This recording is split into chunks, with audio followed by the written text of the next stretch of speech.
সম্মানিত ভাইরা, আল্লাহ পাকের দরবারে কালিমাতুর শুকরিয়া আদা করি যে মহান রব্বুল আলামিন আমাদেরকে মহিমান্বিত কোরআন জানার, বোঝার এবং এখানে বসার তৌফিক দান করেছেন। এই জন্য তার শুকরিয়া আলহামদুলিল্লাহ।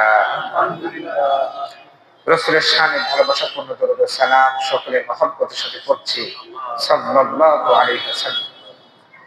সম্মানিত ভাইরা, আমি আপনাদের সামনে পবিত্র কোরআনুল কারীম থেকে সর্বমোট 114 খানি সূরা, তন্মধ্যে 28তম সূরা সূরাতুল কসাস থেকে প্রথম আয়াত থেকে 5 নম্বর আয়াতে কারিমা পর্যন্ত তিলাওয়াত করেছি। আমি এই আয়াতের উপরে কিছু শিক্ষণীয় বিষয় নিয়ে আলোচনা করার জন্য নিয়ত করেছি। আল্লাহ পাক আমাদের সবাইকে জানার, বোঝার, আমলের মাধ্যমে বাস্তব জীবনে বাস্তবায়ন করার তৌফিক আল্লাহ পাক দান করুন সকলে বলে আমিন। আর আমরা যারা শুনবো, আমরা হেদায়েতের মাকসাদ নিয়ে শুনবো। আমরা যদি হেদায়েতের মাকসাদ নিয়ে কোরআনকে শুনতে পারি, এই কোরআনুল কারীমের শপথ করে বলছি, আল্লাহ পাক তার গলায় হেদায়েতের মালা পরিয়ে জান্নাতের সর্বোচ্চ মাকাম পর্যন্ত পৌঁছে দিবে।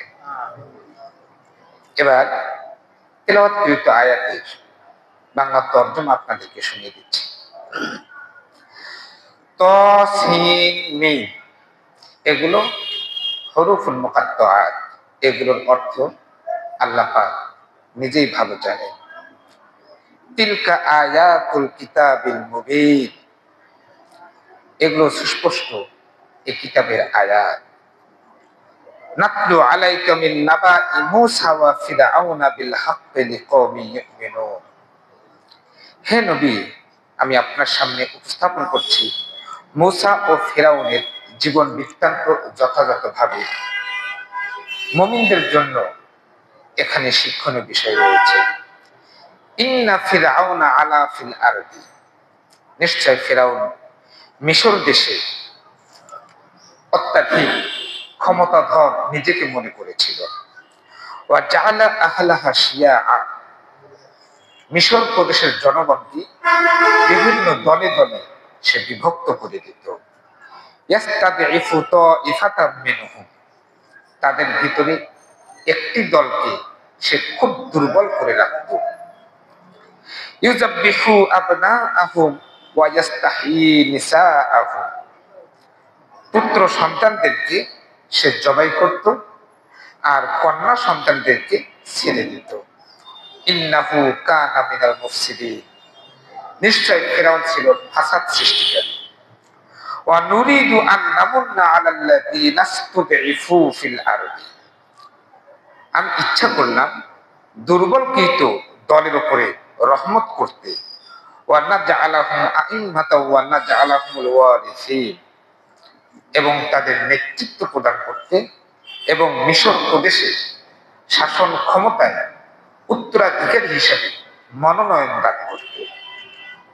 এ হচ্ছে সরল বাংলা তর্জমা শুনলাম।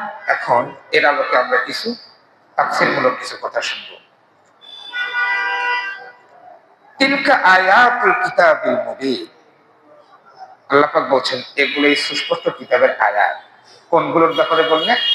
নিচে যে আয়াতগুলো তেলাওয়াত হলো, এই তেলাওয়াতকৃত আয়াতের কথা বলছে।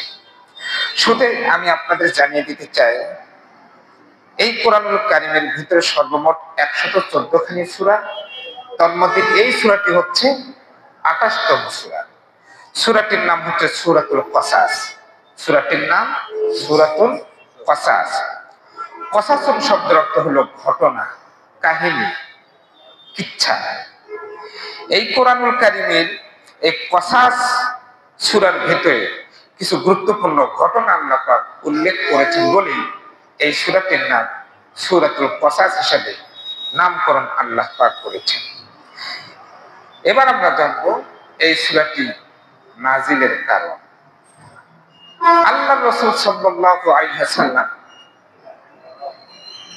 মক্কাতুল মুকাররমা এই কোরআনুল কারীমকে সংবিধান হিসেবে স্থির করে মক্কাতুল মুকাররমাকে একটি ইসলামী স্টেট কায়েম করার সিদ্ধান্ত গ্রহণ করে, তখনই তার ঘোর বিরোধিতা শুরু করলো আবু লাহাব, আবু জাহেল। লক্ষণীয় বিষয়, নবীর পৃথিবীতে আগমনী বার্তায় সবচাইতে যিনি বেশি খুশি হয়েছিলেন তার নাম আবু লাহাব। রসুলের আগমনের বার্তা আবু লাহাবের বাড়ির এক কাজের মেয়ে আবু লাহাবকে সর্বপ্রথম এই সংবাদ দিয়েছিলেন, হে আমার মালিক, আপনার ভাই আব্দুল্লাহ বিধবা স্ত্রী আমিনার গর্ভে এইমাত্র একটি পুত্র সন্তানের জন্ম হলো। আবু লাহাব শুনে এতই খুশি হয়েছিলেন, সারপ্রাইজ হিসেবে সেই দাসীকে বলেছিলেন, তুমি আজ থেকে মুক্ত হয়ে গেলে। তাহলে রসুলের আগমনী বার্তায় সবচেয়ে বেশি খুশি হয়েছিলেন আবু লাহাব। আর সেই রসুল সাল্লাল্লাহু আলাইহি ওয়াসাল্লাম যখন মক্কাতুল মুকাররমায় কোরআনকে সংবিধান হিসেবে মেনে নিয়ে মক্কাতুল মুকাররমাকে যখন একটা ইসলামী স্টেট কায়েম করার কর্মসূচি যখন দিলেন, সর্বপ্রথম আঘাত করেছিলেন এই আবু লাহাব, আবু জাহেল।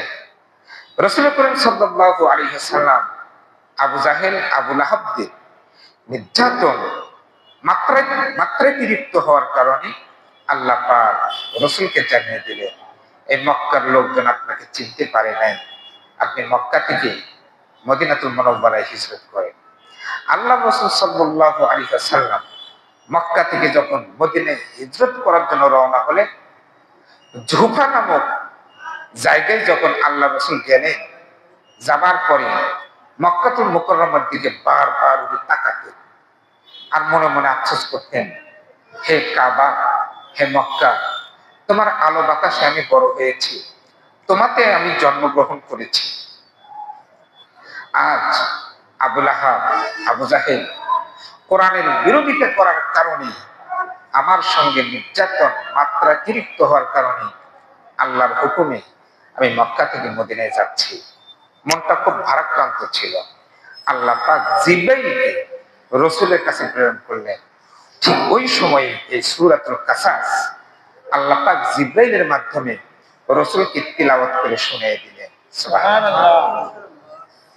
সেই সূরাতুল কাসাসে প্রথম আয়াত থেকে ৫ম নম্বর আয়াত পর্যন্ত আমি তিলাওয়াত করেছি। অর্থ বলেছি, এখন তাফসীরমূলক কিছু কথা। তৃতীয় নম্বর আয়াত থেকে তৃতীয়, চতুর্থ, পঞ্চম এই তিনটে আয়াতের ভিতরে ফিরআউনের পরিচয় আল্লাহ পাক দান করেছেন। কার পরিচয় দান করেছেন? ফিরআউনের পরিচয় দান করেছেন। আল্লাহ পাক শুরুতে বলছেন, নাতলু আলাইকা মিন নাবাই মূসা ওয়া ফিরআউনা বিল হাক্কি লিকাওমি ইউমিনুন। হে নবী, আমি আপনার সামনে উপস্থাপন করতে চাই, নাতলু তিলাওয়াত করতে চাই, বর্ণনা করতে চাই, আলাইকা আপনার কাছে, মিন নাবাই মূসা ওয়া ফিরআউনা, মূসা আলাইহিস সালাম এবং ফিরআউনের জীবন বৃত্তান্ত আমি আপনার কাছে পেশ করতে চাই, বর্ণনা করতে চাই, বিল হাক্কি, যথাযথভাবে বর্ণনা করতে চাই। কারণ কি? কারণ হচ্ছে এই বর্ণনা করার মাঝে মুমিনদের জন্য রয়েছে, মুমিনদের জন্য কি আছে? শিক্ষণীয় বিষয়। এবার আসুন, কি শিক্ষণীয় বিষয়? আল্লাহ পাক তারপরে ধারাবাহিকভাবে বর্ণনা করছে।